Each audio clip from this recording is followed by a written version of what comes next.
then also sustainable development. Well, we found out from sending out a questionnaire to all our network that basically these 7 principles are still very much valid to today. These, I won't go through them, I just sort of mentioned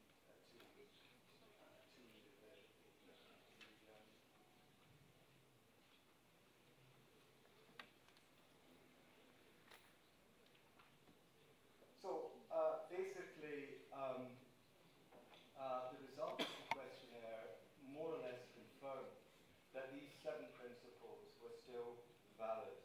And more so, they also mentioned a number of uncertainties that exist in the public-private partnership market today.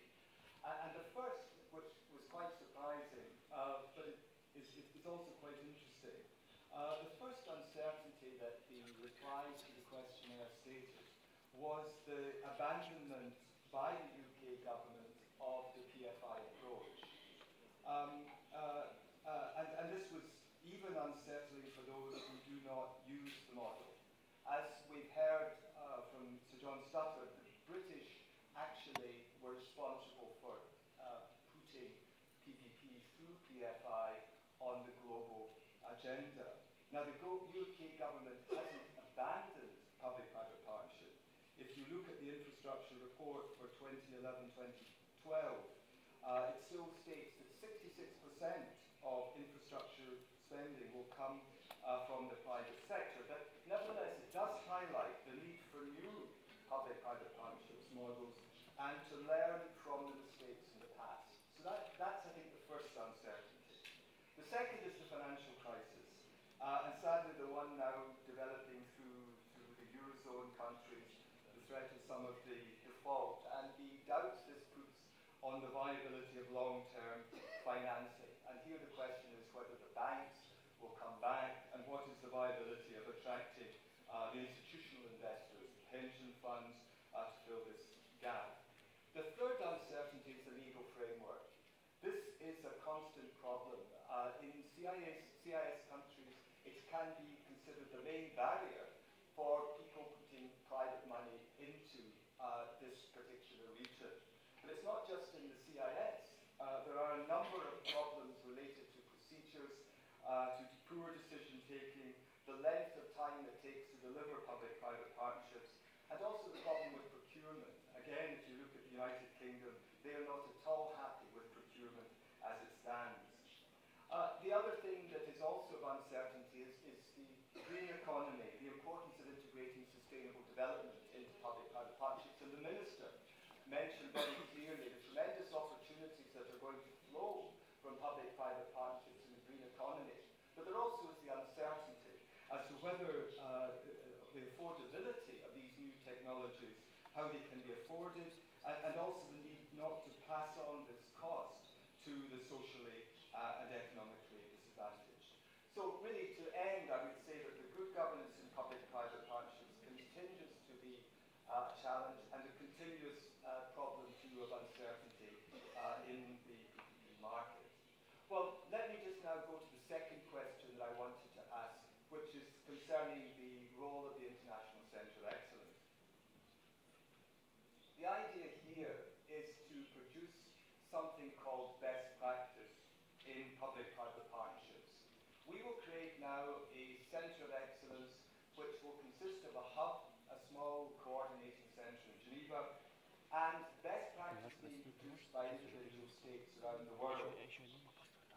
And their remit, if you like, is to identify, maintain and develop what is working in that particular sector in PPP and what is not.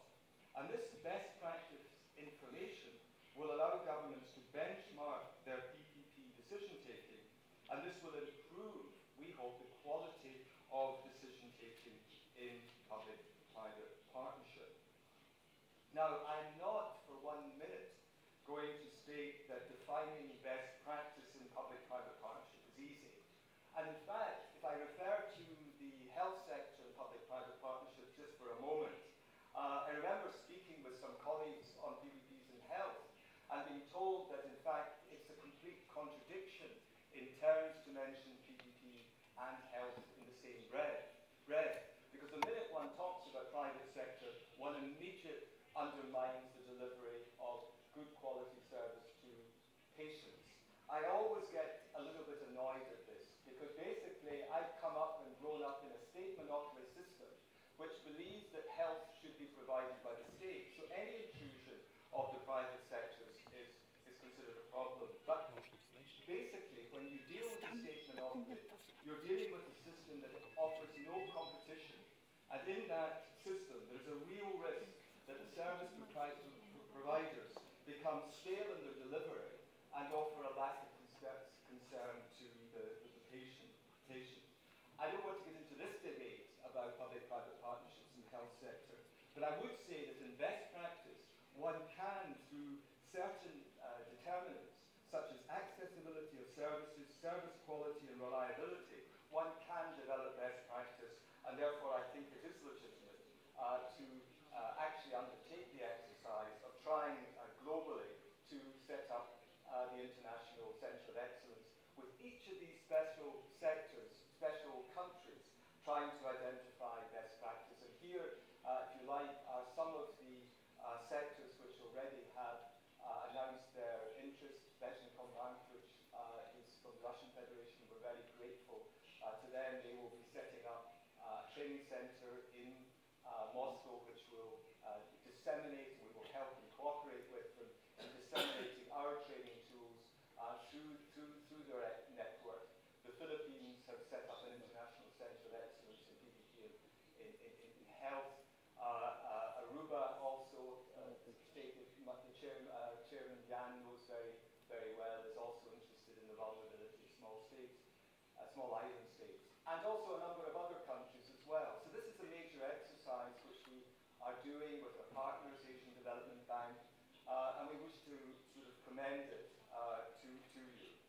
Let me just go briefly into the third question, which I wanted to answer, and this was the question about Kazakhstan, and exactly where Kazakhstan might benefit from the setting up of an International Centre of Excellence and how it can benefit. Now, we've seen the tremendous progress that is taking place in Kazakhstan, and I've been here quite a long time. I think this is my fourth Astana Economic Forum, if I can remember rightly, and I'm always, like previous speakers, tremendously impressed by the quality of decision-taking within the PPP Centre of Excellence here, the actual Kazakhstan PPP Centre here. To give you an example where I think Kazakhstan could be interested in the initiative, let me draw your attention to the Philippines. If anyone's interested in a very inspirational video, do consult the Philippines website, where you will see almost every government minister coming on platform to commend public-private partnerships in the strongest possible terms. Now, the Philippines have taken the initiative to set up a Centre of Excellence in PPP and health for the simple reason that this will accelerate and deepen their programme of PPP and health. They want to use the high-profile status that it will get from being associated with the United Nations in this initiative to attract a deeper, higher quality delivery of PPP projects. So the question I would put to Kazakhstan is to identify perhaps a sector, a strategic sector, which they can use to the future to do precisely the same thing.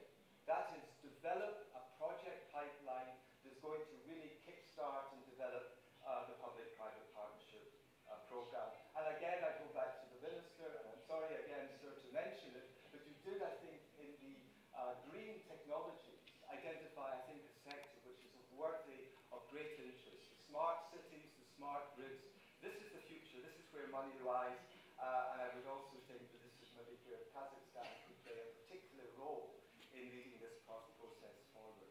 Thank you very much, Mr. Chairman. Thank you very much, and I encourage people to speak to you after the break.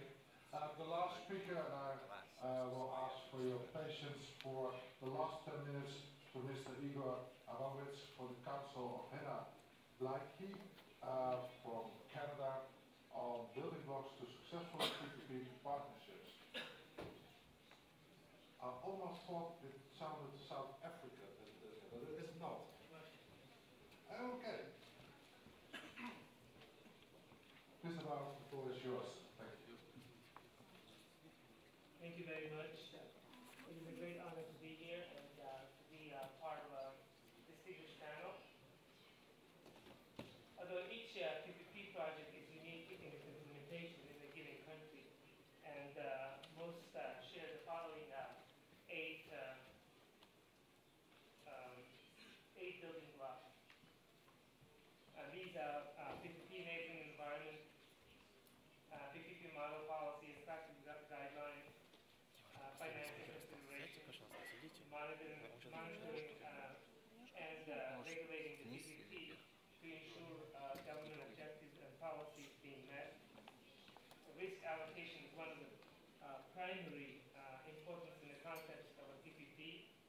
Procurement process must be fair and transparent. Contractual arrangements govern relationships between government and private sector consortiums, and principles of good governance must be used throughout the PPP process and the PPP system.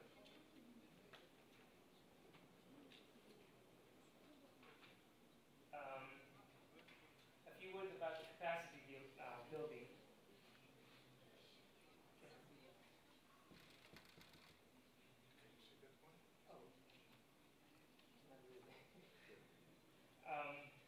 For each design